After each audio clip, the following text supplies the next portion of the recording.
अनाथ बेटा। रूपा और शेखर सरिता विहार में रहते हैं। वो अपनी जिंदगी में बेहद खुश होते हैं।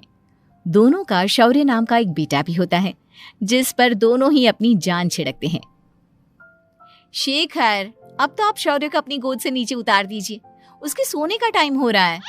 नहीं रूपा, इसे मेरे पास ही रहने दो प्लीज। मैं थोड़ी देर में इसे बिस्तर में सुला दूंगा।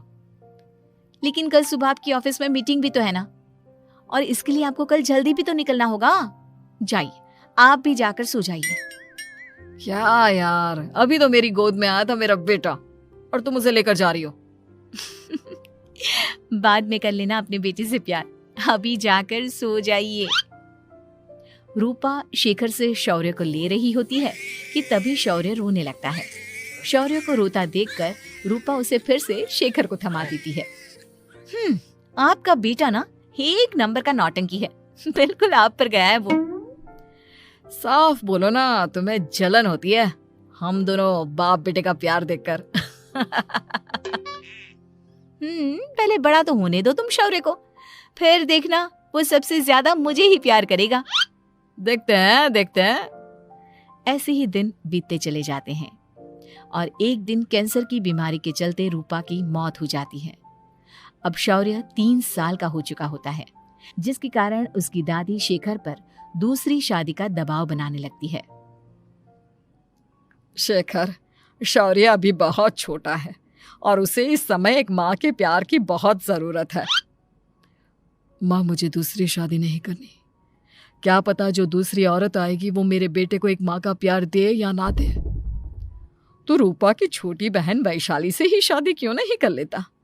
वो तो शौर्य को एक माँ का प्यार पूरा दे सकती है ना। मैंने कहा ना माँ, मुझे दूसरी शादी नहीं करनी, और अपनी ही पत्नी की बहन से तो हरगिज नहीं। ऊपर से अगर रूपा देख रही होगी तो वो क्या सोचेगी? अपने लिए ना सही, लेकिन तुझे शौर्य के लिए तो शादी करनी ही पड़ेगी ना बेटा। शेखर कुछ कहता उससे पहले ही अंजुमन उसे रूपा की कसम दे देती है, जिसके आगे मजबूर होकर शेखर शादी के लिए हामी भर देता है। देखो वैशाली, मैंने तुमसे शादी सिर्फ अपने बच्चे के लिए की है। मैं चाहता हूं कि तुम उसे एक माँ का भरपूर प्यार दो। शौर्य, आपके साथ साथ मेरा भी कुछ लगता है। अगर आप मुझसे शादी नहीं भी करते तब भी मेरा प्यार शौर्य के लिए कभी कम या ज्यादा नहीं होता। शादी के कुछ दिनों बाद ही शेखर की माँ की भी मौत हो जाती है। वैशाली शौर्य को एक माँ से भी बढ़कर प्यार देती है। शौर्य को लेकर वैशाली का यूं निस्वार्थ प्यार देखकर शेखर को भी उससे प्यार हो जाता है और कुछ सालों बाद शेखर और वैशाली का भी लड़का हो जाता है। लेकिन इसके बाद वैशाली का शौर्य को लेकर बर्ताव बदलने लगता है। वैशाली, मैं देख रहा हूं तुम आजकल शौर्य का जरा भी ध्यान नहीं रख रही हो। मुझे पता नहीं था कि आदित्य के होने के बाद तुम इतना बदल जाओगी। आदित्य मेरा अपना सगा खून है और शौर्य दीदी का, फिर मैं दोनों में अंतर कैसे नहीं करूं? माँ भले ही दोनों के अलग अलग है, लेकिन पिता तो एक है ना। अगर मुझे पहले पता होता कि तुम इतनी जल्दी बदल जाओगी तो मैं कभी तुमसे शादी ही नहीं करता। हाँ, तो किसने कहा था आपसे मुझसे शादी करने के लिए? मैं थोड़ी ना आई थी आपके पास, आपकी माँ ही आई थी मेरे घर आपका रिश्ता लेकर। वैशाली, मुझे तुमसे ऐसी उम्मीद नहीं थी। गुस्से में शेखर अपना पैर पटकता हुआ शौर्य को वहां से लेकर चला जाता है। पापा, मम्मा मुझसे प्यार क्यों नहीं करती? क्या मैं उनका सगा बेटा नहीं हूँ इसलिए मुझसे प्यार नहीं करती? मम्मा नहीं करती तो क्या हुआ बेटा, पापा तो करते हैं ना आपसे प्यार। कुछ दिनों के बाद, आज तुझे खाना पीना कुछ नहीं मिलेगा, चल चुपचाप से अपने रूम में जाकर सो जा। माँ, अब भाई को खाना क्यों नहीं दे रही हो? बेटा तू आराम से खाना खा, इस नालायक की चिंता मत कर। एक दिन खाना नहीं खाएगा तो मर नहीं जाएगा ये। अगर भैया नहीं खाएंगे तो मैं भी नहीं खाऊंगा। तू अपने भाई का भक्त क्यों बन रहा है? ये तेरा सौतेला भाई है, सगा नहीं जो तू लक्ष्मण बन रहा है। माँ, आपको इतना भी नहीं मालूम? श्री राम और लक्ष्मण सगे भाई नहीं थे। श्री राम माता कौशल्या और लक्ष्मण माता सुमित्रा की कोख से जन्मे थे। दोनों के सिर्फ पिता एक थे लेकिन माँ अलग थी। मुझे ज्यादा ज्ञान देने की जरूरत नहीं है। ये सतयुग और त्रेता युग नहीं है, समझे? आया बड़ा भाई का चमचा। इतना कहकर वैशाली वहां से चली जाती है, जिसके कुछ टाइम बाद शिखर वहां आता है और आदित्य उसे सारी बात बताता है।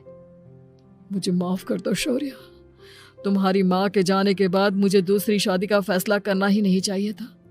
अगर मैं दूसरी शादी नहीं करता तो शायद आज तुम्हारी ये हालत ना होती।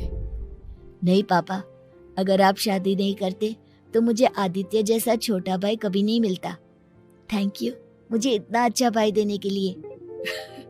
तुम दोनों हमेशा ऐसे ही साथ रहना, फिर कोई भी तुम दोनों का कुछ नहीं बिगाड़ पाएगा। चलो मैं तुम दोनों को आइसक्रीम खिला कर लाता हूँ, बहुत भूख लग रही है ना। शिखर शौर्य और आदित्य को आइसक्रीम दिलाने लेकर जाता है। वो दोनों को पार्क में खड़ा करके आइसक्रीम लेने जा ही रहा होता है, तभी तेज रफ्तार से आती हुई एक गाड़ी उसे कुचल देती है और उसी पल शेखर की मौत हो जाती है, जिसके बाद शौर्य की जिंदगी नर्क से भी बदतर हो जाती है। सुन रे चिरकुट, इस घर के किसी भी सामान को मेरी मर्जी के बगैर हाथ मत लगाना। इन सब पर अब तेरा कोई हक नहीं है, समझा? ठीक है माँ, मैं आपकी इजाजत के बगैर किसी चीज को हाथ नहीं लगाऊंगा। चल जाकर अब पूरे घर की सफाई कर। महज 7 साल का शौर्य वैशाली के कहने पर अपने नन्हे नन्हे हाथों से पूरे घर की सफाई करने लगता है। ऐसे ही दिन बीतने लगते हैं, लेकिन मासी से माँ बनी वैशाली को उस मासूम से बच्चे पर जरा भी तरस नहीं आता। क्यों शौर्य, ये घर में इतनी गंदगी कैसे हो रही है? ढंग से सफाई नहीं की है क्या तूने?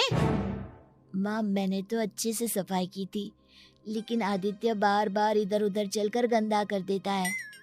अच्छा, खुद से एक काम ढंग से नहीं होता और अपनी गलतियों का जिम्मेदार मेरे बेटे को ठहराता है।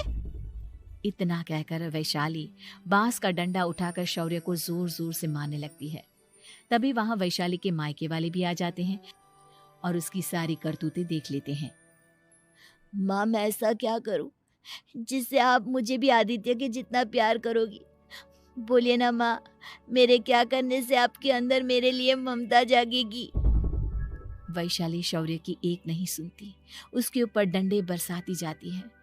हद पार होते देख वैशाली की माँ उसका हाथ पकड़ती है और जोर से उसे थप्पड़ मारती है। यही सब करने के लिए तूने दामाद जी से शादी की थी? हमने सपने में भी तुझसे ऐसी हरकत की उम्मीद नहीं की थी। तू माँ नहीं, माँ के नाम पर एक धब्बा है।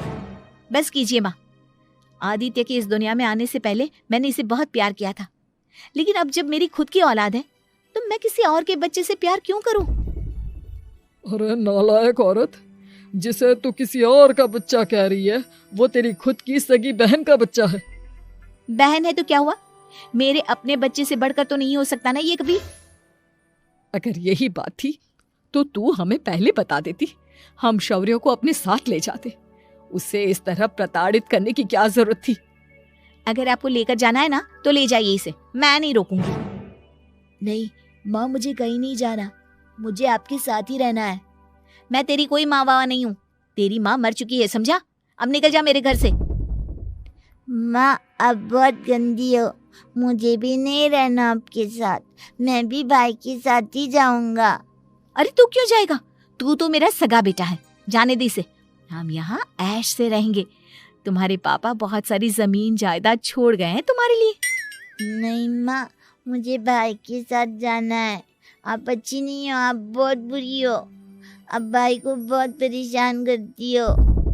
देख वैशाली, तुझसे ज्यादा समझ तो इस मासूम बच्चे में है। ये तेरे बुरे कर्मों का ही नतीजा है जो आज तेरी सगी औलाद खुद से तुझे ठुकरा रही है। आदित्य, तुझे इस शौर्य ने भड़काया है ना मेरे खिलाफ? नहीं माँ, मुझे किसी ने भड़काया नहीं, पर मैं सब देखता हूँ, सब समझता हूँ। भाई बहुत अच्छा है, वो आपकी जैसा नहीं है। चलिए नानी। इतना कहकर वैशाली के मायके वाले आदित्य और शौर्य को अपने साथ ले जाते हैं और इस तरह वैशाली बड़े से घर में अकेली पड़ जाती है। 2 बेटों के होते हुए भी आज उसे माँ कहकर बुलाने वाला कोई नहीं होता।